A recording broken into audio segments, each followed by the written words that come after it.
কারণ আমি অত্যন্ত গরিব মানুষ ছিলাম। 100 সোনার টাকা তাকে দেওয়া মাত্র একটা বিরাট কঠিন কাজ ছিল।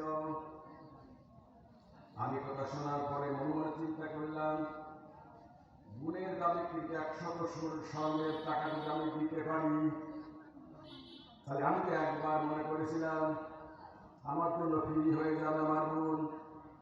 আমি ঘর থেকে বেরিয়ে আসলাম।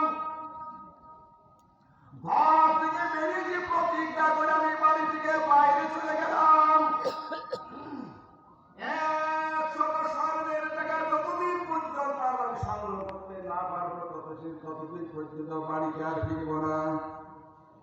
আমি বাইরে চলে গিয়ে হাড় ভাঙা পরিশ্রম করে অনেক চেষ্টা করে অল্প কিছুদিনের মধ্যে আমি 100 স্বর্ণ মোহর সংগ্রহ করে ফেললাম।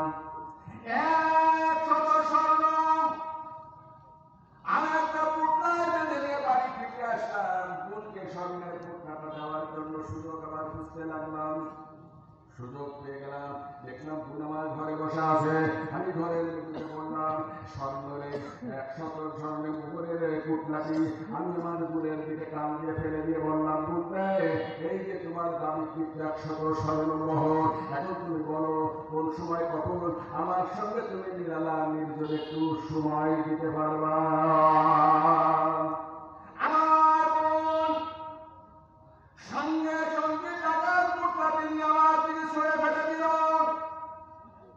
আমার দিকে ছুঁড়ে ফেলে দিয়ে বললো, ভাই আমি মনে করেছিলাম তুমি একটা গরিব মানুষ, 100 স্বর্ণ মোহর তুমি আমাকে কোনো সময় দিতে পারবে না, আর তোমার সঙ্গে আমার এইরকম নির্জনে এইভাবে প্রেম নিবেদন হবে না। তো তুমি যেভাবেই হোক না কেন 100 স্বর্ণ মোহর যখন সংগ্রহ করে নিয়ে গেছো, তোমার স্বর্ণের মোহর তুমি নিয়ে নাও। এইবার আসল কথাটা শুনে রেখে দাও, তোমার সঙ্গে শরীয়তের বিয়ে যায় আছে আমার আছে তো, চাচাতো বোন খালাতো বোন বিয়ে করা যায় গেছে তো আছে। কাজে তোমার সঙ্গে আমার যত সময় পর্যন্ত বিবাহ না হবে তত সময় পর্যন্ত তোমার সঙ্গে আর আমার কোন প্রেম নিবেদন দূরের কথা, তোমার সঙ্গে আমার আজকের পরে আর কোনো দেখা সাক্ষাৎ আমি করব না। আমি টাকার কোটালি নিয়ে ঘর থেকে বেরিয়ে আসলাম বটে, কিন্তু আমার মনের মধ্যে অনেক ক্ষোভ নিয়ে ফিরে আসলাম। আমি মনে মনে বললাম, আমার হাত থেকে এই রকমের কোন মেয়ে আজ পর্যন্ত পাশায় যেতে পারি নাই, চেষ্টা চালিয়ে যাব। আমি আপাতত একটা বারের জন্য হলো আমার বোনের কাছ থেকে আমি আমার চাহিদা একবার পূরণ করেই ছাড়ব। সুযোগ খুঁজতে খুঁজতে আরেকটা দিন আমার সুযোগ পেয়ে গেলাম। দেখলাম নির্জনে একটা রুমের মধ্যে একা একা বসা আছে। ঘরের মধ্যে ঢুকে বললাম, ঘরের দরজা হাত মেরে দিলাম, ঘরের দরজা বন্ধ করে দিলাম, হাসতে হাসতে আগাতে লাগলাম। বোন ডেকে বলছে, ভাই তুমি আমার কাছে শোনো। আমি ডেকে বললাম, বোন যত প্রস্তাব তুমি আজকে দাও না কেন আমার হাত থেকে তুমি আর বাঁচতে পারবে না। আমার বোন দেখে বললো, ভাইজান আমার আল্লাহ যদি আমাকে হেফাজত করে, আমার আল্লাহ যদি আমাকে হেফাজত করে, তুমি কেন? সারা পৃথিবীর কেউ আমার ইজ্জতের উপরে আঘাত করতে পারে না। আমি বললাম, বোন আজকে ঘরের মধ্যে আমি আর তুমি ছাড়া দুনিয়ার কোনো মানুষ নাই, আমার থেকে বাঁচার তোমার আজকে আর কোনো রাস্তা নাই, কোনো পথ নাই। আমার বোন ডেকে বললো, ভাইজান ওখানে দাঁড়াও, আমি কিছু কথা বলি, তুমি আমার কথাগুলো শুনে নাও, তারপরে যা করো করে নে। বলে, আমার আল্লাহ যদি আমাকে রক্ষা করে, তোমার ক্ষমতা নাই তুমি আমার ইজ্জত নষ্ট করতে পারো। এবার আমি বলতে বলে, আল্লাহ আমি এবার দাঁড়িয়ে পড়লাম। বোন এবার ওয়াজ করা শুরু করে দিল। আমার বোন এবার ওয়াজ করা শুরু করলো। বোনকে বলতে, ভাইজান শোনো, এই ঘরের মধ্যে আমি আর তুমি ছাড়া দুনিয়ার কোনো মানুষ নাই। তো তুমি কি জানো না, ومن حبل الوريد আল্লাহ রাব্বুল আলামিন